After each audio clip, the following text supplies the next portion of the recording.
बिस्मिल्लाहिर्रहमानिर्रहीम। खैर बच्चों, आज हम 6.3 स्टार्ट कर रहे हैं। तो इसमें सबसे पहली बात जो है ये अर्थमेटिक मीन के बारे में है। अर्थमेटिक मीन आप जानते हैं। वास्तव में अर्थमेटिक यानी एपी आपने पढ़ ली है कि जब कोई एक ही नंबर बार बार ऐड होकर नेक्स्ट टर्म आ रही हो तो उसको हम अर्थमेटिक प्रोग्रेशन बोलते हैं। तारीफ मैंने लिख दी है। Number A is called the arithmetic mean between the two numbers A and B.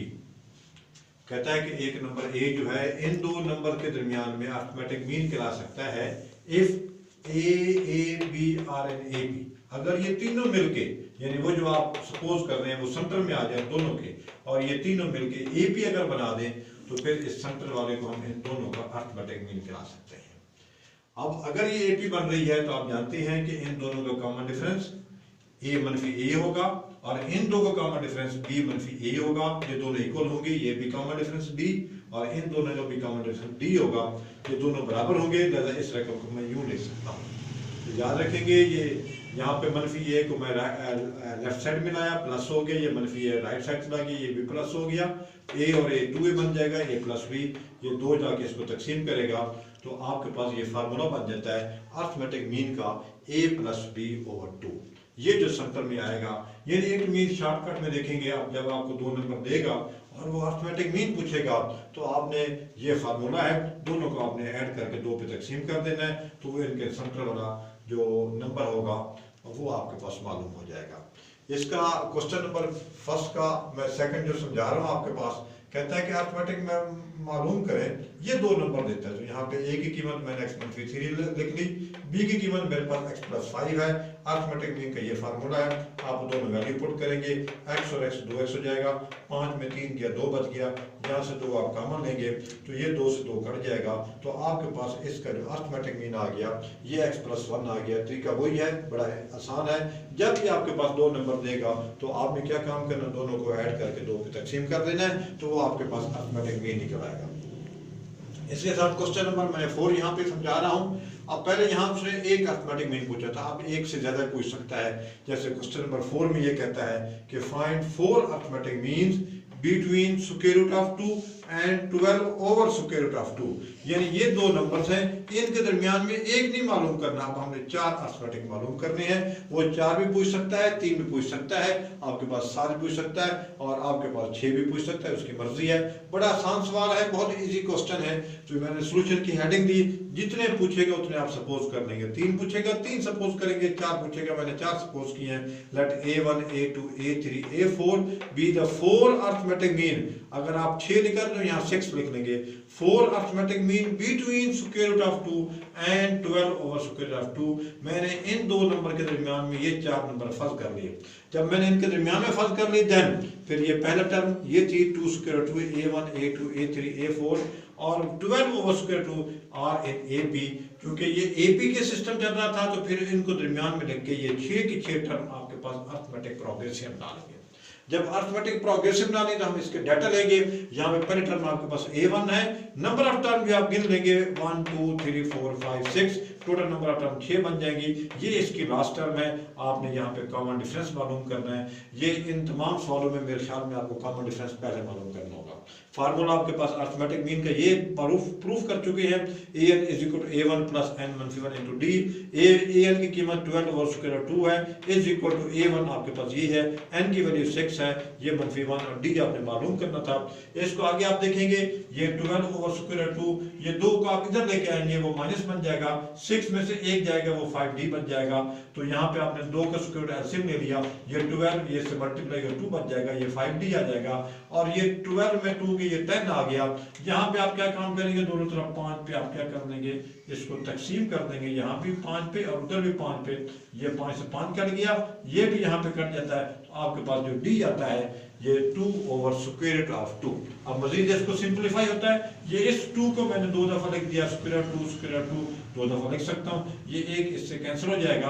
तो बाकी आपके पास जो d की कीमत बचेगी ये स्क्वायर रूट ऑफ 2 बन जाएगा। ये कॉमन डिफरेंस आ गया। अब आप थोड़ा सा वापस आइएगा, ये बेसिक आपके पास टोटल 6 टर्म थी। ये पहली टर्म है, ये दूसरी, तीसरी, चौथी, पांचवी और ये छठी है। लेकिन आपने दरमियान में 4 मालूम करनी है तो ये सीक्वेंस के लिहाज से दूसरी टर्म है और आपके क्वेश्चन के लिहाज से आपकी पहली टर्म है, तो चूंकि दूसरी टर्म है लिहाजा आप जब a1 को हम यूं मालूम करेंगे a1 प्लस d, यानी पहली टर्म में कॉमन डिफरेंस तक ऐड करेंगे तो a1 की कीमत भी यही, d की कीमत भी यही, ये दोनों सेम आ गया तो यहाँ पे ये डबल हो जाएंगे। जब a2 निकालोगे तो ये a1 प्लस 2d बन जाएगा। a1 की कीमत ये है, 2 इंटू डी की वैल्यू ये है, 2 और 1 ये 3 हो गया तो 3 इंटू स्क्वायर रूट 2 आ गया। a3 जब आप निकालेंगे a1 प्लस 3d आ गया, ये a1 अब वैसे आ गया 3 इंटू इसकी कीमत आ गई 3 और 1 ये 4 हो जाएगा, 4 इंटू स्क्वायर रूट 2 आ गया। a4 जब निकालोगे तो a1 plus 4d 2 square root और 4 इंटू ये आ गया, ये 1 और 4 5 हो जाएगा, 5 स्क्वायर रूट 2। इस तरह आपने जो 4 उसने पूछे थे ये आपने 4 निकाल लिए, 2 into square root 2, 3 into square root 2, 4 into square root 2, 5 into square root 2। ये आपके पास 4 अरिथमेटिक मीन हुए और इस तरह हमारा ये पहला लेक्चर भी कंप्लीट होता है। बिस्मिल्लाहिर्रहमानिर्रहीम। प्यारे बच्चे, हमारी एक्सरसाइज 6.3 चल रही थी, आज उसका लेक्चर नंबर 2 है और इसके साथ ही एक्सरसाइज खत्म हो जाएगी। क्वेश्चन नंबर 7 में समझा रहा हूँ। क्वेश्चन ये है, फाइंड n, हमने n मालूम करना है सो डैट a की n प्लस b की n ओवर a की n प्लस 1, a की n -1 प्लस b की n -1 may be the arithmetic mean between a and b। वो कहता है कि इसमें आप n की वैल्यू बताएंगे इस तरह की ये टर्म जो है वो a और b के दरमियान में अरिथमेटिक मीन बन जाए। सॉल्यूशन की आपने हेडिंग दी, आपने ये बात लाजमी लिखनी है हल करते हुए, दी टर्म जो वो टर्म देता है विल बी अरिथमेटिक मीन, ये अरिथमेटिक मीन होगी between a and b, a और b के दरमियान में, इफ अगर ये टर्म अरिथमेटिक मीन के इक्वल हो जाए।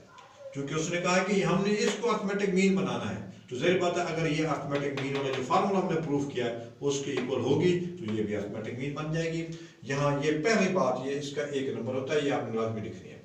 इसके बाद बड़ी आसान सी बात आ गई कि आपने इसको क्रॉस मल्टीप्लाई कर दिया। आप जानते हैं 2 जो है मल्टीप्लाई इससे होगा और a प्लस बी जो है मल्टीप्लाई इससे होगा। मैंने 2 को इधर से ज़रब दे दी, a प्लस बी को मैंने इससे ज़रब दे दी। आगे देखेंगे 2 इस तरफ खाएगा, इस तरफ खाएगा, 2a की n प्लस 2b की n इज इक्वल टू, पहले a ज़रब खाएगा इससे भी और इससे भी।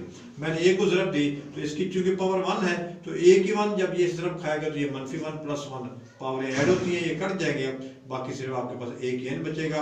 a जब इस तरफ खाएगा ये a b की n -1, अब b ने ज़रब खानी है पहले a इससे तो ये बनेगा b a की n -1, और जब b इससे ज़रब खाएगा ये भी वही तरीका आ जाएगा कि ये पावरें ऐड होंगी तो बाकी b की n बच जाएगा। नेक्स्ट टर्म में आपने इसको वैसे लिखा, इसको वैसे लिखा, ये चारों टर्म को उठा के आप लेफ्ट साइड पे लेके आए तो ये चारों आपके पास माइनस होगी, इज इक्वल टू 0 बच गया।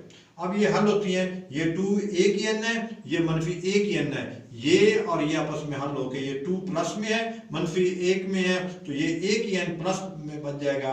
उसके बाद ये -ab की n वैसे लिखे, -ba की n वैसे लिखे, ये -b की n और ये +2b की n खड़ा है, ये दोनों आपस में हल हो जाएंगी तो ये यहाँ पे +b की n बच जाएगा, इज इक्वल टू 0। अब आप देखेंगे ये 4 टर्म में से करिए, 1 2 3 4, इन 2 में से कॉमन ले लें और इन 2 में से कॉमन ले लें। यहाँ से आपके पास a कम, क्योंकि ये a की 1 है, ये a की n टाइम है तो a कॉमन निकलता है। जब ये बाहर आएगा तो चूंकि जब जो कॉमन लेते हैं वो कम हो जाता है तो यहाँ a की n था तो 1 इसमें से कम हो जाएगा तो a की n -1 बन जाएगा। जैसे आप x की 3 में से अगर आप x कम लेते हैं तो अंदर आपके पास x स्क्वायर बचता है तो 1 बच जाता है, 1 कम हो जाता है। इसी तरह यहाँ जब a कॉमन लिया तो n में से 1 कम हो जाएगा तो n -1 बनेगा। ये a बाहर आ गया, -b के n -1 आ गया, -b यहाँ से b कॉमन निकलेगा, a के n -1 वैसे आ गया, यहाँ से फिर 1 कम हो जाएगा, b के n -1 इज इक्वल 0।